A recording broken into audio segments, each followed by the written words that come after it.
This is the back wheel from a TFK Joggster Twist, and the back wheel is the same on the TFK Joggster 3 and more or less the same on the TFK Joggster X as well. So the information we give in this video will apply to those models as well. Today we're going to be looking at the brake caliper. You might need to replace the brake caliper if you can't adjust the adjustment screws on the rest of the brake system such that the wheels brake strongly enough. This means that the inside of the caliper has worn down and no longer grips tightly onto the metal disc. In order to remove the caliper, you need to start by pressing the button in here and pulling out the axle, and this frees the caliper from the metal disc. Looking at the caliper, the way it works is that this wire is connected to the rest of the brake system, and when the brake system puts tension on the wire, it pulls, and this causes the two movable elements of the caliper to pull together. And on the inside is a little rectangular patch, and in some cases it's rubber, but more often graphite, I think.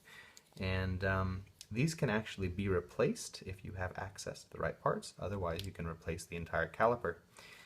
Sometimes you might also need to replace this wire element if the wire begins to fray and break. In order to do this, you take a flathead screwdriver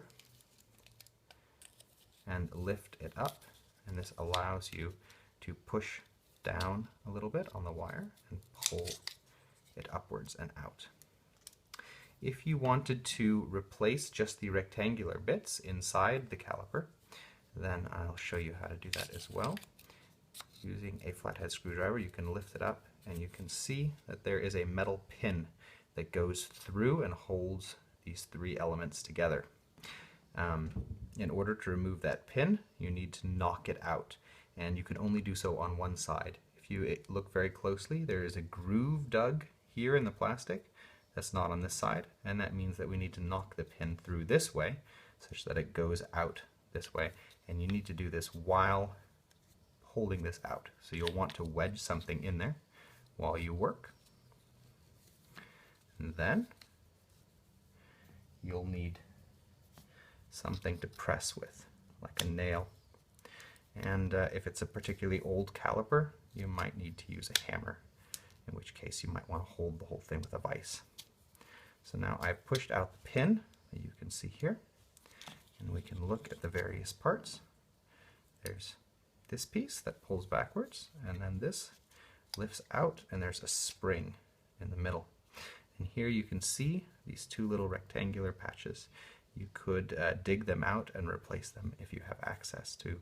So if you're handy, you could replace these with another piece of graphite or rubber if you have access to the right sort of materials.